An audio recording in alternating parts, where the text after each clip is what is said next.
Halo, kenalin aku Prilalita Nagata. Aku di sini akan memperkenalkan kelompok-kelompok desain thinkingku. Hai guys. Halo guys. Nih, anggota aku yang pertama. Kenalin. Halo, kenalin nama gue Kinawa Wiradito, biasa dipanggil Ken. Oke. Yang kedua, mau siapa duluan nih? Aku aja dah. Nama aku Indra, panggil aja Indra. Kalau nama aku Nizar, panggil aja Nizar. Yang terakhir? Halo, nama aku Rifan.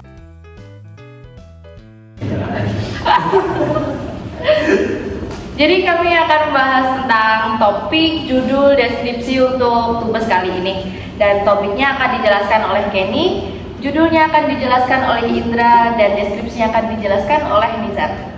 Nah, untuk topiknya kita pilih aplikasi untuk kehidupan sehat dan sejahtera. Dan untuk judul aplikasinya adalah aplikasi konsultasi untuk kesehatan. Dan untuk deskripsi singkatnya yaitu aplikasi ini bertujuan untuk memberikan konsultasi kesehatan yang praktis sehingga pengguna dapat berkonsultasi dengan nyaman. Halo Will, lagi di mana Will? Oh, halo, aku lagi di Oblik nih. Aku di mana? Aku lagi di rumah. Oh, di rumah. Ya, Ke kampus tadi. enggak, aku online kelasnya.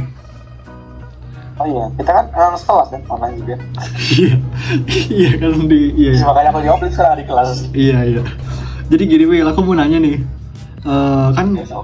kamu kalau misalkan lagi sakit, itu apa aja sih kesulitannya kamu kalau lagi sakit? Kalau kesulitan lagi sakit ya. Aku kan anak rantau kan di Bandung sendirian, gak ada keluarga, gak ada saudara, gak ada orang yang andelin banget pas lagi dibutuhin. Jadi kesulitannya tuh pas lagi sakit kan lemes ya, badan lemes tuh. Jadi capek, badan lemes, disuruh dari dokter kan itu malas, mager. Terus udah situ pas demi dokter disuruh nunggu ngantri lama. Makanya gak buat aja kalau aku lagi sakit, badan lemes, capek, disuruh dokter. Gak buat itu kan. Udah gitu nunggunya lama dan juga kadang dokternya ya kurang puas, satisfiable gitu. Oh gitu ya, jadi ya masalah jarak juga ya, berpengaruh juga. Ya. Nih misalkan kamu kan lagi berkonsultasi di rumah sakit nih, itu kamu nyaman gak sih kalau konsultasi? Takutnya kamu ada momen yang gak nyaman gitu. Tergantung dokternya sih ya. Kadang ada dokter yang emang enak banget buat konsultasi kan, ramah, terus friendly banget. Ada juga pernah dapat dokter yang kurang ramah lah gitu, dokternya jutek, jadi nggak jelasin penyakitnya kenapa, cuma nanya kamu kenapa gitu kan, terus ngasih obat, terus udah pergi gitu, nggak jelasin. Jadi kita nggak puas konsultasinya tuh, nggak jelasin kenapa dan tidak apa, cuma masuk ruangan, kasih obat, keluar gitu doang. Jadi kayak kurang puas lah sama dokternya tuh. Oh gitu ya, oke, ngerti. Nih misalkan ada orang nih buat aplikasi tentang yang bisa ngebantu kamu berkonsultasi dengan nyaman ya, aplikasinya kayak gitu, bayangin aja. Nah kamu tuh pengen fitur apa aja sih yang di aplikasi pengennya? Yang pertama pastinya jelas live chat atau live konsultasi ya, mungkin berbentuknya chat atau video call boleh. Yang penting kita bisa konsultasi secara real time langsung dengan dokter.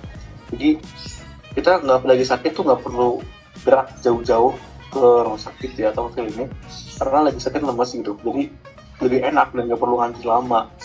Terus yang kedua, yang paling penting juga itu fitur belanja obat dari aplikasinya. Jadi kita bisa belanja obat dari rumah. Karena percuma juga kita bisa konsultasi secara online, tapi beli obatnya harus keluar. Sama aja dong kita keluar rumah lagi gitu kan, mengeluarkan tenaga. Sekalian aja mending kita ke dokter gitu kan, lebih baik daripada aplikasi yang nggak ada belanja online-nya. Itulah kurang lebih. Oh iya. Oke, ngerti Will, siap lah. Oke, di sini kami akan menjelaskan kegiatan Divine kita yang dengan POV-nya Wildan seorang mahasiswa yang berumur 18 tahun ketika ia sakit membutuhkan konsultasi. Namun ia merasa kesal ketika pergi ke rumah sakit karena ia pernah mendapatkan dokter yang jutek, sehingga ia tidak mendapatkan konsultasi yang maksimal, serta ia kadang tidak mendapatkan penanganan yang baik dan tertanggap. Dan Wildan juga sering merasa capek jika harus bepergian ke rumah sakit karena jauh dari rumahnya. Maka dari itu, Wildan sangat membutuhkan cara untuk mengatasi hal tersebut agar tidak perlu bepergian keluar. Nah, yang pertama untuk memang tujuan Bagaimana jika kita menggunakan rumah sakit sebagai tempat yang menarik bagi pasien? Lalu selanjutnya, untuk remove the bed, bagaimana jika kita tidak menggunakan jarak untuk berkonsultasi kepada dokter? Nah, selanjutnya untuk explore the opposite, bagaimana semua rumah sakit terdapat dokter yang ramah-ramah dan mendapatkan penanganan yang maksimal. Selanjutnya question and assumption, bagaimana membuat tempat konsultasi dengan bantuan aplikasi.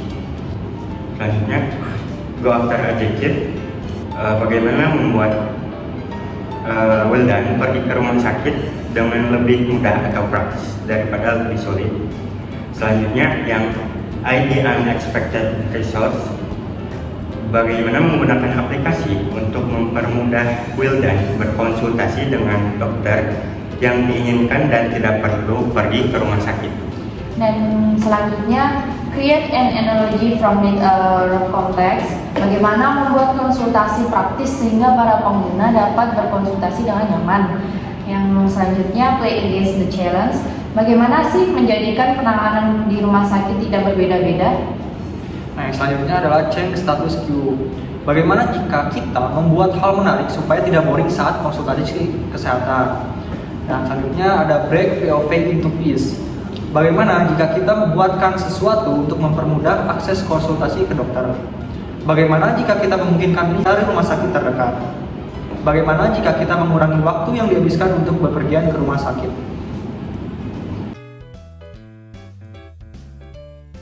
Oke, jadi kita akan memberikan solusi-solusi melalui idea. Yang pertama, untuk ini. Untuk ide saya yang pertama yaitu membuat aplikasi melalui smartphone. Selanjutnya adalah membuat interface yang menarik. Kita juga bisa menambahkan elemen yang ditambahkan dibuat sesimpel mungkin agar user tidak kesulitan menggunakan aplikasi tersebut. Dan juga mendapat elemen yang dapat menjaga privasi pasien. Lalu kita juga dapat membuat elemen-elemen pada aplikasi yang dapat membantu para pengguna. Lalu selanjutnya, kita bisa membuat konsultasi yang santai dan nyaman. Dan memberikan suasana yang senang agar pasien tidak tertekan. Dan juga menunjukkan rasa empati yang tulus pada pasien. Dan kita juga bisa memberikan sesi lelucon dari dokter sehingga pasien tidak tertekan. Dan memberi reward ke pasien setelah berkonsultasi. Selanjutnya itu meminimalkan waktu menunggu saat konsultasi. Lalu kita juga bisa membuat tempat yang nyaman untuk pasien saat menunggu. Bisa juga menambahkan lagu yang membuat pasien agar lebih santai atau rileks. Mungkin bisa juga menambahkan ruang game untuk pasien juga. Gamenya juga dapat berupa kesehatan, jadi pasien yang bisa menjadi dokternya. Oke, selanjutnya kita juga bisa memberikan bimbingan terlebih dahulu kepada dokter agar saat berkonsultasi dokternya lebih ramah dan peduli kepada pasiennya. Dan merekrut dokter yang paham mengenai psikolog sehingga lebih ramah dan peduli ke pasien. Kita juga bisa memberikan kriteria pada dokter yang diharapkan lulusan S1. Dan dokter juga harus mengenal karakteristik pasien. Mungkin dokter juga harus memiliki pengalaman saat menangani pasien. Mungkin kita bisa menambahkan elemen animasi pada saat sesi konsultasi. Animasi A-nya itu dapat berupa membantu jalannya konsultasi. Dan kita dapat menambahkan musik yang tenang pada animasi untuk membuat pasien agar nyaman. Mungkin kita juga bisa menambahkan animasi 3D supaya terkesan lebih realistis. Dan dokter juga dapat diberi pengajaran agar lebih peduli dengan pasien. Baik, kami akan menutup video kali ini karena terima kasih sudah menonton tugas kita Design Thinking. Sekian, terima kasih, bye-bye.